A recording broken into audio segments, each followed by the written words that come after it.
Alors, bonjour. Donc, dans cette vidéo, on va s'intéresser à l'exercice 4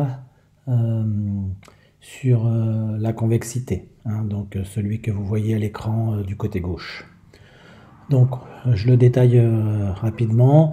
Donc, on a deux parties. Une première partie avec l'étude d'une fonction g, dérivée, et puis l'étude de l'équation g de x égale 0.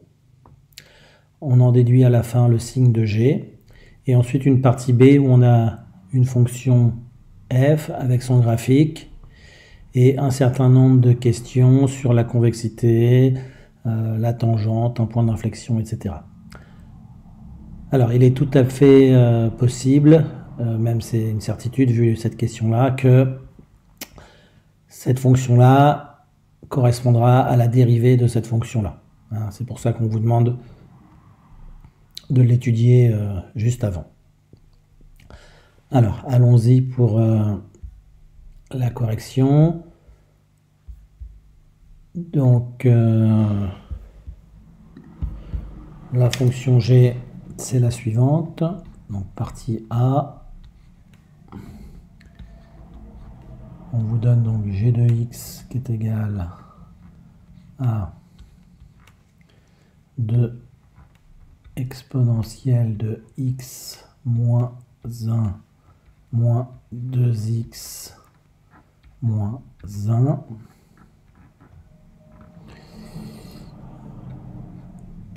Le calcul de la dérivée, c'est donc 2 fois la dérivée de x moins 1, c'est-à-dire 1, fois exponentielle de x moins 1, moins 2, hein, ça correspond à la dérivée de moins 2x, plus 0, la dérivée de moins 1. Donc, 2 exponentielle de de x moins 1, moins 2. Alors, si j'étudie le signe de la dérivée, donc g de x a le signe plus, ça revient à résoudre cette inéquation, c'est-à-dire de exponentielle de x moins 1 plus grand que 2.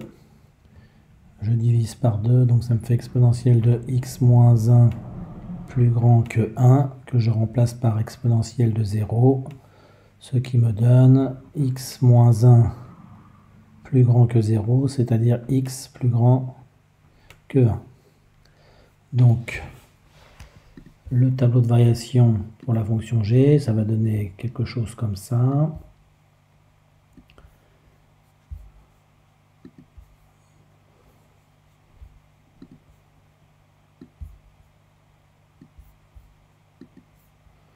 Donc, moins l'infini plus l'infini, avec un changement de variation en 1. Donc la fonction est positive, la dérivée, pardon, est positive lorsque x est plus grand que 1.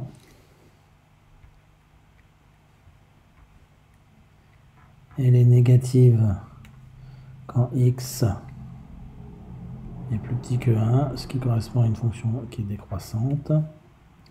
Donc voilà, g' de x et g de x. Alors on calcule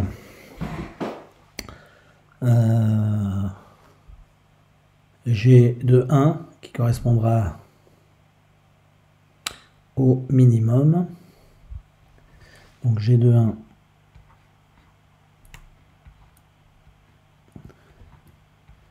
c'est égal à 2 exponentielle de 1 moins 1, c'est-à-dire 0. Donc exponentielle de 0, ça fait 1. 2 fois 1, ça fait 2.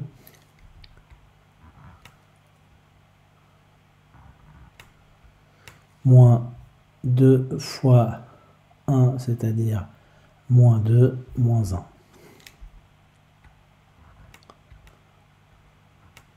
qui vaut donc moins 1. Donc voilà, on a un minimum pour la fonction g qui est égale à moins 1. Donc ça, c'était la question 1. Alors la question la question 2, on étudie la fonction, l'équation g de x égale 0.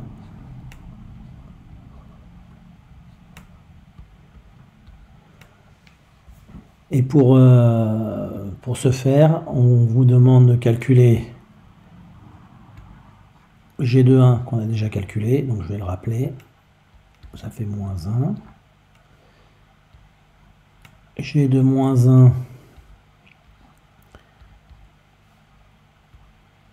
qui est égal à 2 exponentielle de moins 1, c'est-à-dire moins 2, moins 2 fois moins 1, moins 1, donc ça donne 2 exponentielle de moins 2 plus 1.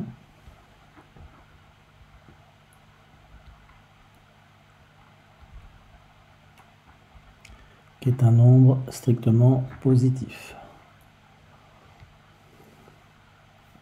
Et g de moins 2, g de 2, qui est donc égal à exponentielle de 2 moins 1, c'est-à-dire 1, multiplié par 2, moins 2 fois 2, c'est-à-dire moins 4 moins 1, c'est-à-dire moins 5. Alors on vérifie à la calculatrice, mais il y a toutes les chances que ce nombre soit négatif.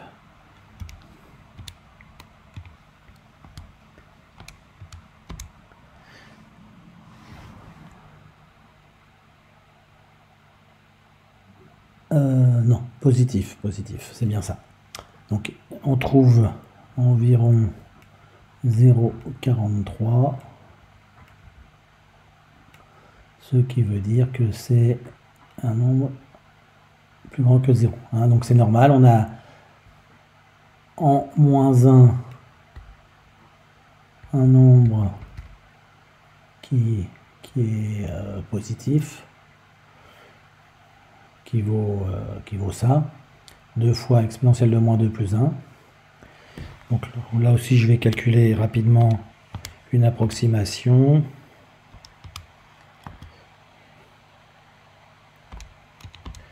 Donc 1,27. Ça descend en moins 1 et ça remonte en 2 et ça prend la valeur 0,43. Voilà. Hein, donc, grâce au tableau de variation, on va pouvoir étudier l'équation g de x égale 0. Alors, allons-y pour cette étude.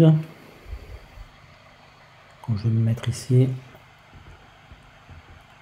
Alors, sur l'intervalle 2 plus l'infini.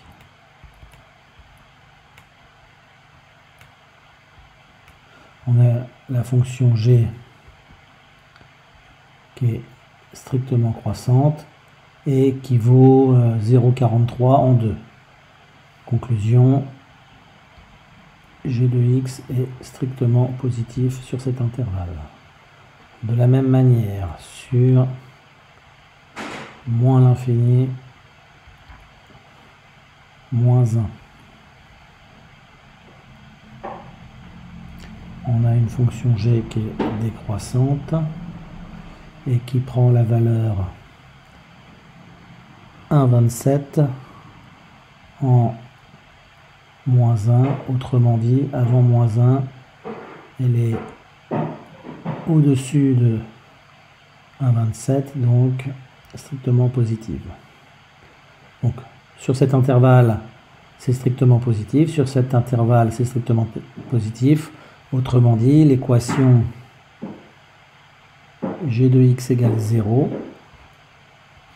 n'a pas de solution sur 2 plus l'infini, ni sur moins l'infini, moins 1. Ensuite, on va regarder entre moins 1 et 2. Alors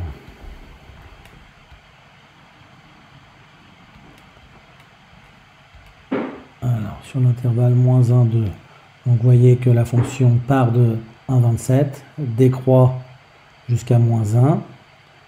Vu qu'elle est strictement décroissante et qu'elle passe par 0, continue, on va avoir une solution unique. Alors ça, c'est le théorème des valeurs intermédiaires qui nous l'assure. Et de la même manière, sur l'intervalle 1, 2, on passe de moins 1 à 0,43. La fonction est continue, strictement croissante. Et donc, puisque 0 est bien entre moins 1 et 0,43, on a une unique solution. Donc, sur moins 1, 2 solutions grâce au théorème des valeurs intermédiaires. Donc je vous laisse le rédiger. Vous n'oubliez pas de couper l'intervalle moins 1, 2 en 2, moins 1, 1 et 1, 2. De bien parler de la continuité et de la stricte monotonie. Alors ensuite, on en déduit le tableau de signes pour la fonction g. Donc là aussi, on utilise ce qu'on vient de faire.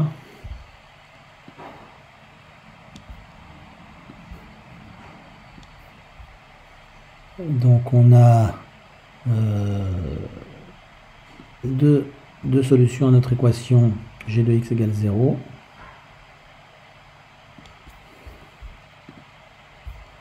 Donc celle qui est entre moins 1 et 1, on la note alpha.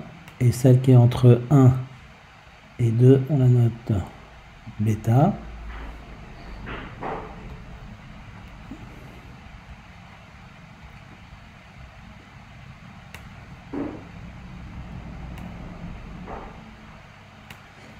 Donc on vient de voir que après bêta c'est strictement positif, avant alpha c'est strictement positif, entre alpha et bêta c'est négatif, ce qui nous donne bien le tableau de signes pour la fonction g. Donc on s'appuie sur la question précédente, à savoir la question 2 de la partie A. Voilà. Alors on passe à la partie B. Donc dans la partie B, on vous donne une autre fonction f de x qui est égale à 2 exponentielle de x moins 1 moins x carré moins x. Alors on vous donne la représentation graphique de cette fonction et on vous pose un certain nombre de questions donc sous forme de conjecture. Alors la convexité. Donc la convexité, je vais reprendre la courbe pour que vous la visualisez bien. Voilà. Alors, de moins l'infini jusqu'à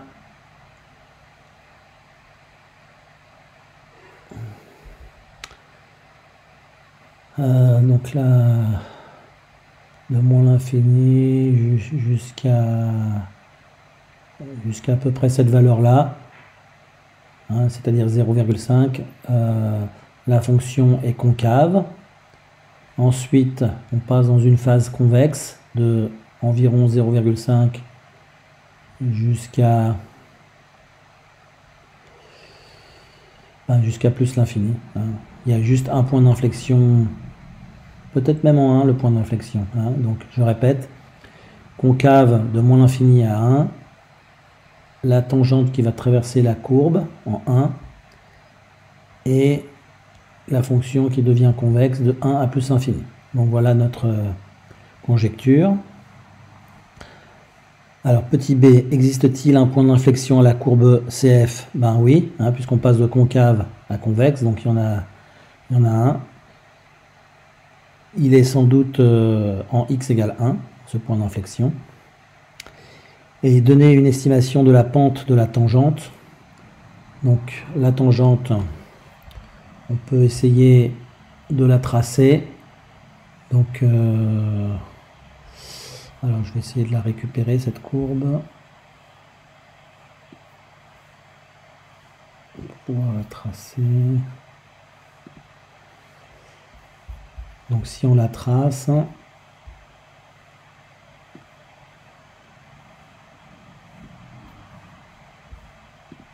va la tracer en bleu, ce sera plus lisible. Donc voilà la tangente, je pense, en 1. Donc vous voyez, elle traverse la courbe, hein. Là elle est au-dessus, là elle est en dessous. Et donc la pente, on dirait bien que c'est moins 1.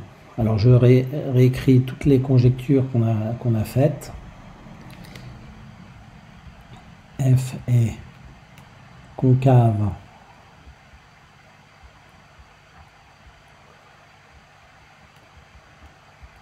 sur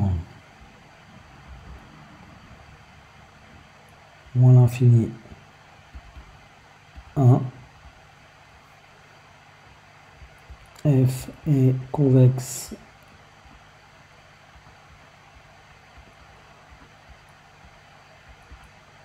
sur 1 plus l'infini. Il y a un point d'inflexion.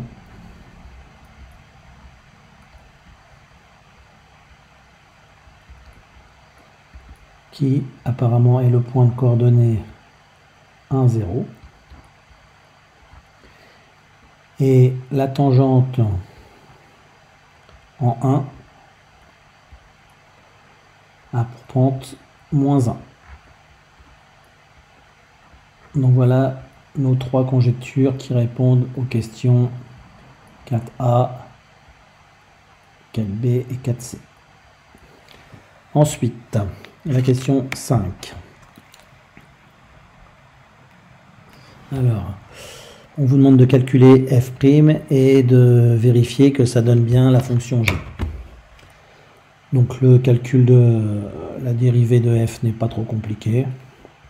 Donc comme tout à l'heure, on a k fois exponentielle u qui nous donne donc comme dérivée k fois u' fois exponentielle u, c'est-à-dire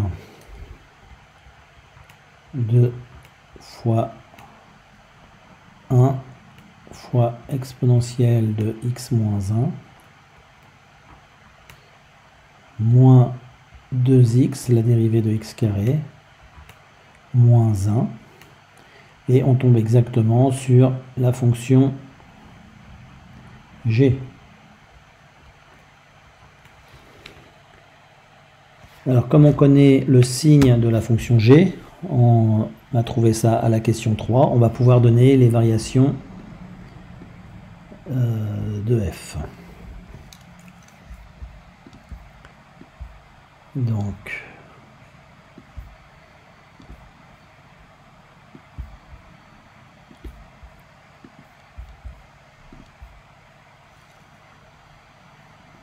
x moins l'infini plus l'infini, donc on a des alpha, bêta, les deux solutions de l'équation g de x égale 0, qui est aussi la dérivée de f. Voilà, donc on a plus, moins, plus, et donc on retrouve l'allure de la courbe, à savoir croissant, décroissant et croissant. Donc ça, c'est la fonction f.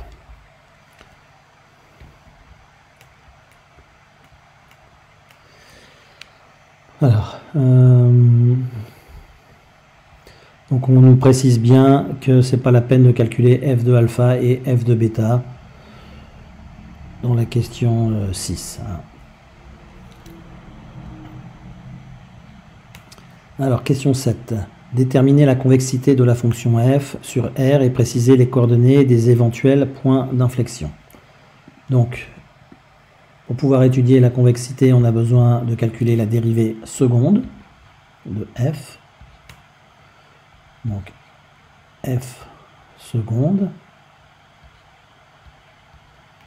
Donc, on a vu que la dérivée seconde, c'est la dérivée de la dérivée.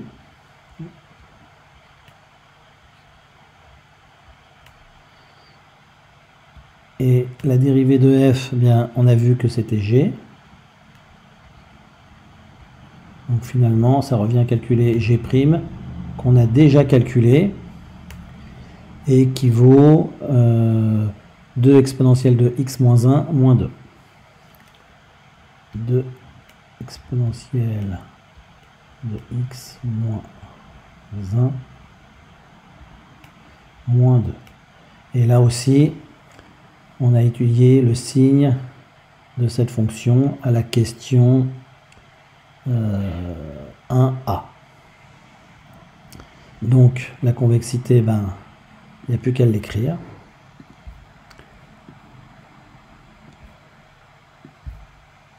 Voilà.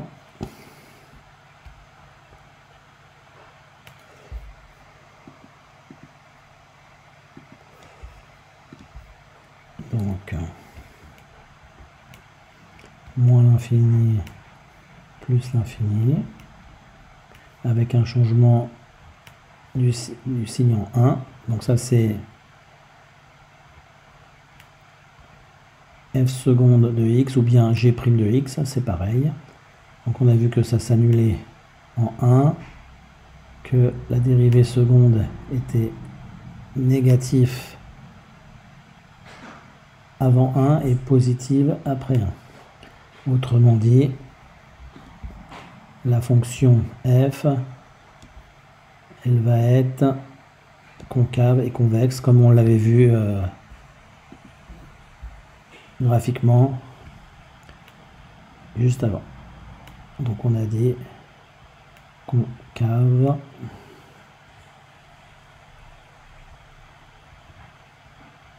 et convexe.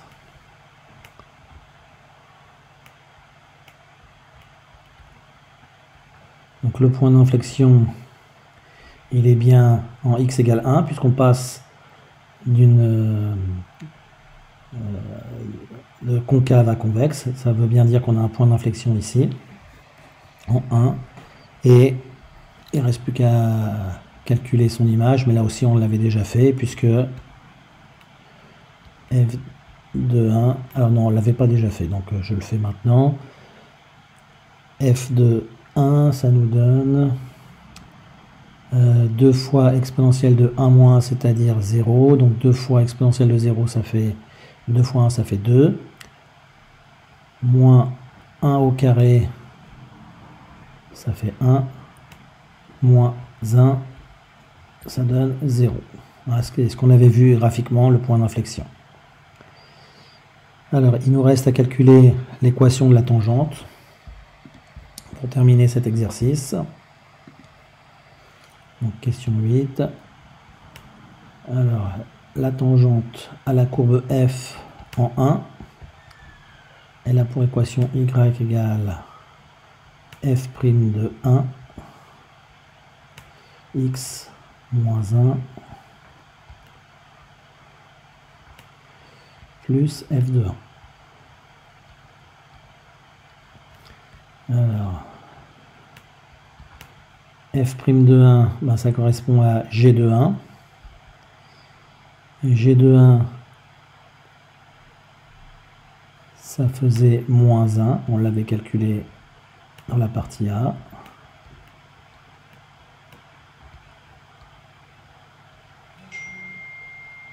Et f de 1, Bah, là aussi, on l'a calculé tout à l'heure, ça fait 0. Donc finalement, l'équation, ça nous donne y égale moins x